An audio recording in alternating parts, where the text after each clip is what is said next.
Hello, everyone. It is your girl MK. I'm excited, you guys, on this morning. The sun honestly is not even up right now, but I wanted to encourage someone on today. As I was spending my own devotional time with the Lord this morning, it brought me to the scripture in Matthew, where it was talking about how Jesus was on the cross and he was crying out, "Lord, Lord, why have you forsaken me?" And it gave a reflection point to ask, have you ever got to that place where you felt like the Lord have abandoned you, or you feel like the Lord have left you, but right in the midst of when you feeling that way, he actually is still there. He shows up. And I was just sitting there and I was thinking back to when 2016 was one of the darkest moments of my life, where I fell into some heavy sin. And I began to have so much tormenting thoughts of condemnation. And I know for some, they might be like, "Oh, condemning thoughts. Oh, okay, you could push past those thoughts." But what people don't understand is I was really moving in that place to give God my yes. I was still kind of engaging in sin, you guys, and still kind of doing what I was doing. But a part of me still wanted to know more about God and really learn and just grow. And so the moment I began to dedicate myself and, dedicate myself into a church and just stay planted, is when those condemning thoughts began to take place and that condemnation began to happen to me, where I was tormented of, the things that I was doing and the things that I have done and all this other stuff. And it was so heavy on my mind, heavy on my spirit. It was such a dark place, you guys, that I was in, that it was so dark that the enemy was telling me to drive off of a cliff. Go ahead and drive off of a cliff, because now you are so unpure. Now you are not worthy to be in the presence of the holy God. And so I began to be condemned by the things that I were engaged in.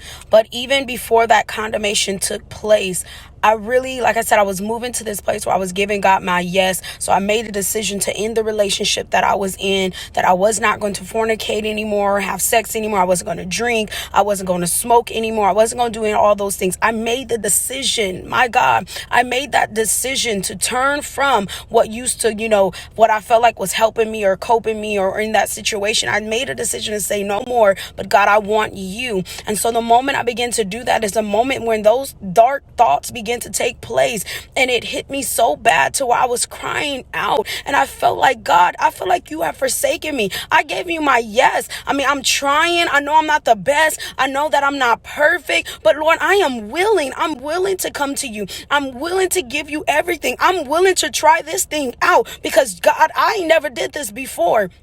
And so at that moment I felt like, man, Lord, you forsake me. I felt like I gave you what I felt like I was giving you my all and giving it to you. And I felt like, man, Lord, you abandoned me. But right then, as the devil was condemning me, right then I began to open up my heart to the Father, and I began to cry out to him, and I began to say, "God, you brought me too far to give up on me. You brought me from dark moments to give up on me. So I know that this cannot be the end. I know that I can't drive myself off this cliff. I know that this is not the end." But I felt the Father fighting for me, fighting for his daughter to live, fighting for his daughter to know that she is broken free from all condemnation thoughts that the enemy would try to condemn. I felt the Father fighting for me. I wasn't even trying to go like this route, y'all, but I was just trying to encourage somebody. But I felt the presence of God fighting for me at that very moment. I said, "Man, you will never leave me.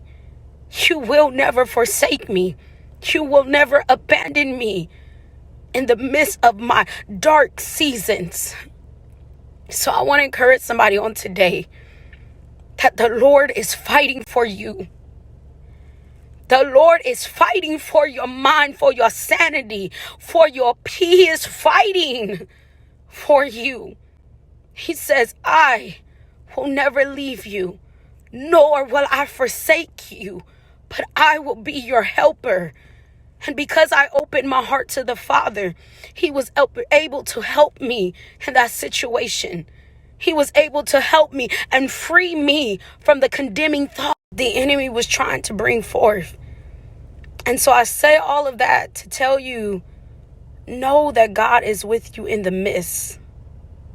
And I just keep hearing that, fighting for you. Even when the enemy he comes to accuse you. Jesus is right there interceding and pleading, not guilty. Not guilty. My son is not guilty. My daughter is not guilty. For I've covered them and I paid the price for their sins. Not guilty in the Father's eyes. You are not guilty. But when he sees you, he don't see you as your past, your mistakes, your shame. But he sees you as his son, Jesus Christ. So be encouraged that God is with you. He'll never leave you nor forsake you, but he is your helper in every situation.